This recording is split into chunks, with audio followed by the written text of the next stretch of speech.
Order. Questions to the Prime Minister. Shelley Svara. Number one, Mr. Speaker. Mr. Speaker, before listing my engagements, I'm sure the whole House will wish to join me in sending our profound condolences to the family and friends of Trooper Ratu Saka-Azi Bambu Kumbau of the Household Cavalry Regiment, who was killed in Afghanistan on Friday. We owe him and all others who have lost their lives a great debt of gratitude. Mr. Speaker, this morning I had meetings with ministerial colleagues and others. In addition to my duties in the House, I shall have further meetings later today. Shelley Svara. As the Right Honourable Gentleman is the only person in the House with experience of unseating a sitting Prime Minister, what is his own estimate as to how long he's got? Mr. Speaker, once again, the big policy questions of substance. I'll tell the honourable gentleman what this government has done under two Prime Ministers. We've created the highest employment in history. We've cut child poverty and pensioner poverty. We've doubled investment in health and social services. We've got the best educational results in our history. And none of that would have happened under a Conservative government. Lynn Brown. Over 5,000 of my constituents in Newham are living in substandard temporary accommodation, paying over £1,000 per calendar month in rent. This is clearly unaffordable for those who are living on low incomes, and it traps families in benefits dependency. Will my right honourable friend confirm his commitment to building 15,000 affordable new homes in London per year and review the benefit system to incentivise work? David Cameron. Thank you, Mr. Speaker. Can I join the Prime Minister in paying tribute to Trooper Ratu Bambakombau, who was killed in Afghanistan on Friday?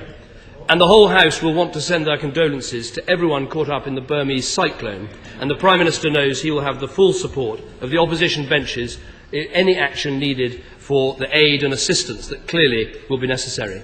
Can I also join the Prime Minister in congratulating my honourable friend, the member for Henley, on his magnificent victory?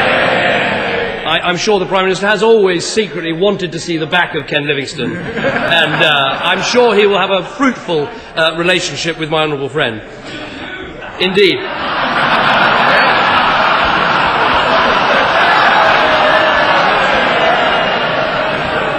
Following Thursday's elections, the Prime Minister said he would listen and lead. So let me start with an issue of leadership. Labour's leader in Scotland, Wendy Alexander, says there should be a referendum now on Scottish independence. Does he agree with her?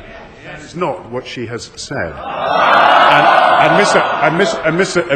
Mr. Speaker, the Conservative Party, the Liberal Party and the Labour Party have joined together in setting up the Calman Review, the Commission on Devolution. I hope that we can see progress in that commission, and we will review the progress before making any further decisions. And I thought that was the policy of the Conservative Party, who supported the commission. I think the Prime Minister is losing touch with reality. This is what Wendy Alexander said. I don't fear the verdict of the Scottish people, she told BBC Scotland on Sunday. Bring it on. What else could that possibly mean?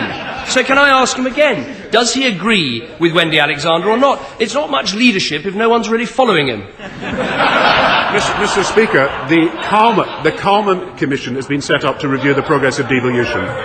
I believe that all parties in the House will welcome the fact that it is looking at all these issues. When we review the progress of the Calman Commission, we can make further decisions.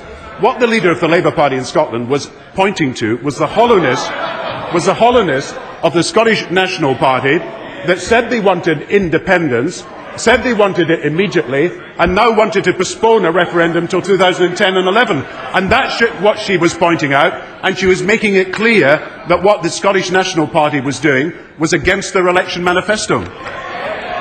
Mr. Speaker, the one thing I think people thought about this Prime Minister is he was quite a good political fixer, and he's now lost control of the Scottish Labour Party.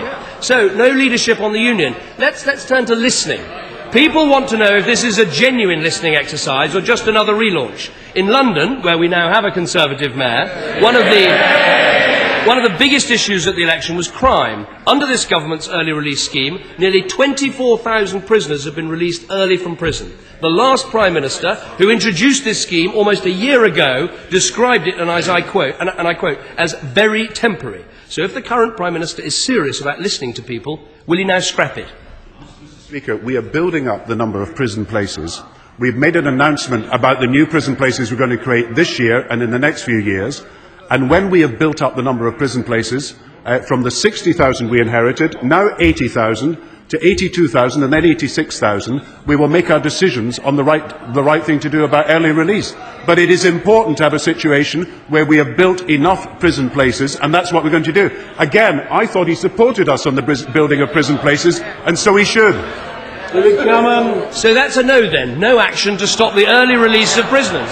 Every week more prisoners are going to be released under his early release scheme. He's not going to listen to people when it comes to crime. Now, up and down the country, people told the government in the clearest possible terms that they wanted to keep their local post office. The former Home Secretary, the Right Honourable Member for Norwich South, they should listen to the former Home Secretary. He's always got something helpful to say. And he said this: the current review is over-bureaucratic and should be suspended. So will the Prime Minister listen to people and halt the closure programme for the post offices? Speaker, once again, he's proposing to spend money he doesn't have. He knows perfectly well that we are putting £1.7 billion into post offices. That is to keep as many post offices open as possible. We've just published the London results of the review have just been published and saved some of the post office in London. But the fact of the matter is, he has no money to be able to keep further post offices open, and he should stop misleading the electorate about what he can and can't do. So that's another no then. He's not listening to people on the post office. When it comes to the post offices, when it comes to releasing criminals, when it comes to taxing the low paid, people will just conclude this whole listening exercise is just empty words. 7 months ago, the Prime Minister called off the general election and said he wanted more time to set out his vision. Since then, we've had nearly 130 white and green papers, we've had 34 government bills, we've had 7,457 government press releases. If he had a coherent vision, wouldn't people have heard it by now? Shouldn't everyone conclude that we've got a government that just lurches from one relaunch to another? And shouldn't they conclude that what's missing is what's really needed? And that is a clear vision and some strong leadership for Britain. Mr. Speaker, the choice in this country is between a government that has created jobs, stability, growth and public services, and a Conservative Party that has got absolutely nothing to offer the people of this country. And Mr. Speaker, when I looked at what the Conservative promises are, 10 billion of tax cuts, a black hole in public spending, risk to the economy, back to the situation we had in the early 90s, and no amount of slick salesmanship can obscure the fact that there is no substance in everything the Conservatives say. People expressed their view on the choice last week. The Prime Minister talks about salesmanship. We all know his brilliant salesmanship. This is the man that sold gold at the bottom of the market. That's the problem with the Prime Minister. He's got nothing to sell and he's useless at selling it. And while we're at it, I've got a bit more advice for him. This is the Prime Minister who went on American Idol with more makeup on than Barbara Cartland. This is the Prime Minister who sits in number 10 Downing Street. He sits in number 10 Downing Street, wondering... Order. Leader of the opposition. He sits in number 10 Downing Street, waiting for Shakira to call, waiting for George Clooney to come to tea. I got a bit of advice from him. Why doesn't he give up the PR and start being a PM? This is the man who tries to lecture us on presentation. This is the man who tries to lecture us on style. Because, Mr. Speaker, there is no substance in any of his questions. And, Mr. Speaker, the choice is between a government that has raised the minimum wage and a Conservative Party that opposed the minimum wage. The choice is between a government that has taken 1 million children out of poverty and the Conservative Party that trebled poverty. And no amount of presentation from the Conservative Party can obscure the vital questions that the choice in this country is between a Labour government that delivers and a Conservative Party that just talks.